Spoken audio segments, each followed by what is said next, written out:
नमस्कार दोस्तों, हमारे चैनल में आप सभी का स्वागत है। दोस्तों, आज हम कैकेयी को भवन में वरों की प्राप्ति के पीछे का राज रामायण कथा से संबंधित के बारे में सुनेंगे। तो आइए दोस्तों सुनते हैं। राम के राजतिलक का शुभ समाचार अयोध्या के घर घर में पहुंच गया। पूरी नगरी में प्रसन्नता की लहर फैल गई। घर घर में मंगल मनाया जाने लगा। स्त्रियां मधुर स्वर में रात भर मंगलगान करती रहीं। सूर्योदय होने पर नगरवासी अपने अपने घरों को ध्वजा पताका वंदनवार आदि से सजाने लगे। हाट बाजारों को भांति भांति के सुगंधित एवं रंग बिरंगी पुष्पों से सजाया गया। गवैये, नर्तक आदि अपने आश्चर्यजनक करतब दिखाकर नगरवासियों का मनोरंजन करने लगे। स्थान स्थान में कदली स्तंभों के द्वार बनाए गए। ऐसा प्रतीत होने लगा कि अयोध्या नगरी नववधू के समान श्रृंगार कर राम के रूप में वर के आगमन की प्रतीक्षा कर रही है। किंतु राम के राजतिलक का समाचार सुनकर एवं नगर की इस अद्भुत श्रृंगार को देखकर रानी कैकेयी की प्रिय दासी मंथरा के हृदय को असहनीय आघात लगा। वह सोचने लगी कि यदि कौशल्या का पुत्र राजा बन जाएगा तो कौशल्या को राजमाता का पद प्राप्त हो जाएगा और कौशल्या की स्थिति अन्य रानियों की स्थिति से श्रेष्ठ हो जाएगी। ऐसी स्थिति में उसकी दासियां भी स्वयं को मुझसे श्रेष्ठ समझने लगेंगी। वर्तमान में कैकेयी राजा की सर्वाधिक प्रिय रानी है और इसी कारण से महारानी कैकेयी का ही राजमहल पर शासन चलता है। कैकेयी की दासी होने का श्रेय प्राप्त होने के कारण राजप्रासाद की अन्य दासियां मेरा सम्मान करती हैं। यदि कौशल्या राजमाता बन जाएगी तो मेरा ये स्थान मुझसे छिन जाएगा। मैं ये सब कुछ सहन नहीं कर सकती, अतः इस विषय में अवश्य ही मुझे कुछ करना चाहिए। ऐसा विचार करके मंथरा ने अपने प्रासाद में लेटी हुई कैकेयी के पास जाकर कहा, महारानी, आप सो रही हैं। ये समय क्या सोने का है? क्या आपको पता है कि कल राम का युवराज के रूप में अभिषेक होने वाला है? मंथरा के मुख से राम के राजतिलक का समाचार सुनकर कैकेयी को अत्यंत प्रसन्नता हुई। समाचार सुनाने की खुशी में कैकेयी ने मंथरा को पुरस्कार स्वरूप एक बहुमूल्य आभूषण दिया और कहा, मंथरे, तू अत्यंत प्रिय समाचार लेकर आई है। तू तो जानती ही है कि राम मुझे बहुत प्रिय है। इस समाचार को सुनाने के लिए तू यदि और भी जो कुछ मांगेगी तो मैं वह भी तुझे दूंगी। कैकेयी के वचनों को सुनकर मंथरा अत्यंत क्रोधित हो गई। उसका का तन बदन जल भून गया।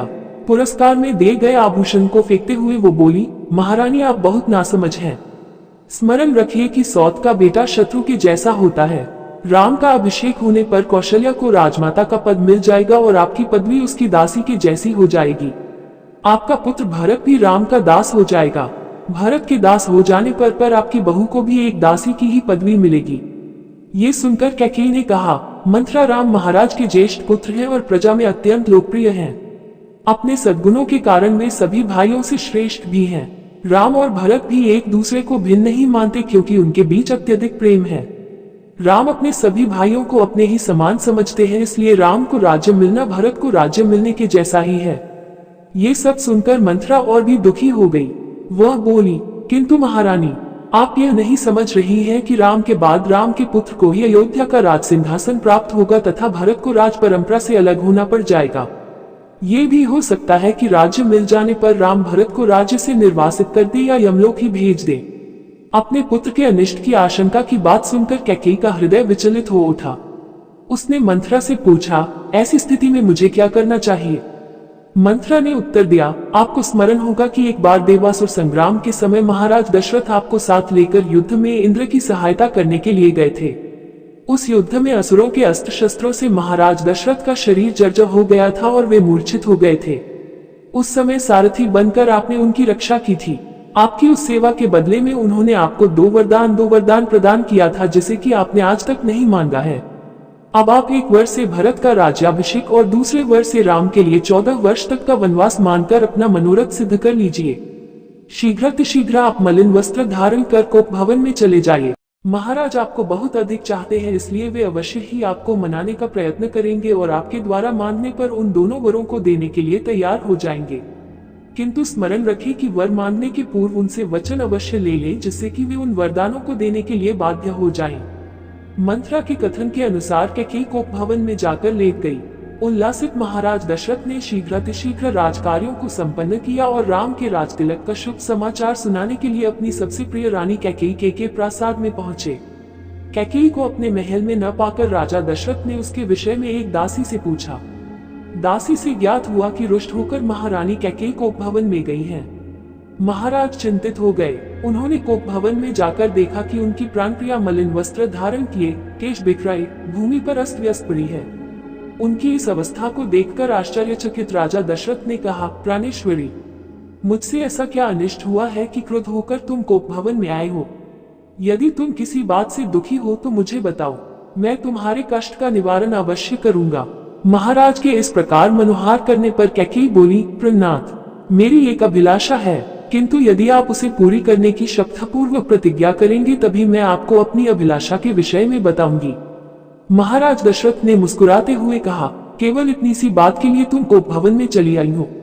मुझे बताओ, तुम्हारी क्या इच्छा है, मैं तत्काल उसे पूरा करता हूँ। इस पर कैकेयी बोली, महाराज, पहले आप सौगंध लीजिए कि आप मेरी अभिलाषा अवश्य पूरी करेंगे। इस पर महाराजा दशरथ ने कहा, हे प्राण प्रिय, इस संसार में मुझे राम से अधिक प्रिय और कोई नहीं है। मैं राम की ही सौगंध लेकर वचन देता हूँ कि तुम्हारी जो भी मनोकामना होगी उसे मैं तत्काल पूरी करूंगा। महाराज सौगंध लेने से आश्वस्त हो जाने पर कैकेयी बोली, आपको स्मरण होगा कि देवासुर संग्राम के समय आपके मूर्छित हो जाने पर मैंने आपकी रक्षा की थी और प्रसन्न होकर आपने मुझे 2 वर देने की प्रतिज्ञा की थी। उन दोनों वरों को मैं आज मांगना चाहती हूँ। पहला वर तो मुझे ये दे कि आप राम के स्थान पर मेरे पुत्र भरत का राजतिलक करें, और दूसरा वर मैं यह मानती हूँ कि राम को 14 वर्ष के लिए वन जाने की आज्ञा दे। मेरी इच्छा है कि आज ही राम वल्कल पहनकर वनवासियों की भांति वन के लिए प्रस्थान करे। अब आप अपनी प्रतिज्ञा पूरी करें, क्योंकि आप सूर्यवंशी हैं और सूर्यवंश में अपनी प्रतिज्ञा का पालन प्राणों की बलि देकर भी किया जाता है। कैकेयी के इन वचनों को सुनकर राजा दशरथ का हृदय चूर चूर हो गया। उन्हें असह्य पीड़ा हुई और वे मूर्छित होकर गिर पड़े। कुछ काल बाद जब उनकी मूर्छा भंग हुई तो वे क्रोध और वेदना से कांपते हुए बोले, रे कुलघातिनी, न जाने मुझसे ऐसा कौन सा अपराध हुआ है जिसका तूने इतना भयंकर प्रतिशोध लिया है। पतिते, नीच, राम तो तुझ पर कौशल्या से भी अधिक श्रद्धा रखता है, फिर भी तू उसका जीवन नष्ट करने के लिए कटिबद्ध हो गई है। प्रजा को अत्यंत प्रिय राम को बिना किसी अपराध के मैं भला कैसे निर्वासित कर सकता हूँ?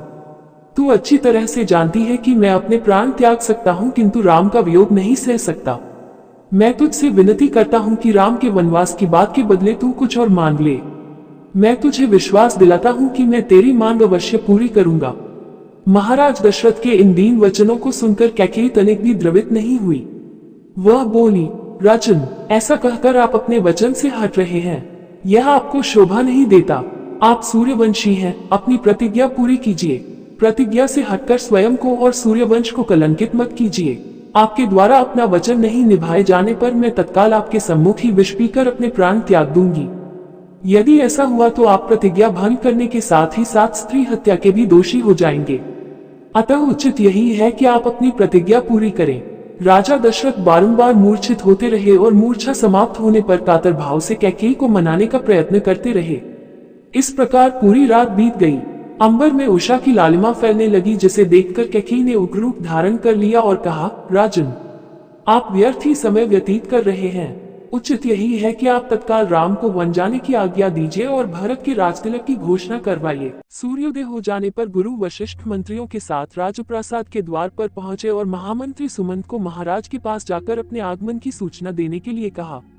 कैकेयी एवं दशरथ के संवाद से अनजान सुमंत ने महाराज के पास जाकर कहा, हे राजाधिराज, रात्रि का समापन हो गया है और गुरु वशिष्ठ का आगमन भी हो चुका है, अतएव आप शया त्याग कर गुरु वशिष्ठ के पास चलिए। सुमंत के इन वचनों को सुनकर महाराज दशरथ को पुनः असह्य वेदना का अनुभव हुआ तथा वे फिर से मूर्छित हो गए। उनके इस प्रकार मूर्छित होने पर कुटिल कैकेयी बोली, हे महामंत्री, अपने प्रिय पुत्र के राज्याभिषेक के उल्लास के कारण महाराज रात भर सो नहीं सके हैं। उन्हें अभी अभी ही तंद्रा आई है। महाराज निद्रा से जागते ही राम को कुछ आवश्यक निर्देश देना चाहते हैं। तुम शीघ्र जाकर राम को यही बुला लाओ। कैकेयी के आदेशानुसार सुमंत रामचंद्र को उनके महल से बुला लाए। उम्मीद करते हैं दोस्तों, आपको ये रामायण कथा से संबंधित कैकेयी कोप भवन में वरों की प्राप्ति के पीछे का राज के विचार सुनने में अच्छे लगे होंगे। दोस्तों, विचार सुनने में अच्छे लगे हैं तो कृपया करके चैनल को सब्सक्राइब जरूर करें जी। इसी के साथ विदा लेते हैं। कल फिर इसी प्रकार के विचार लेकर हाजिर होंगे। जय श्री राम।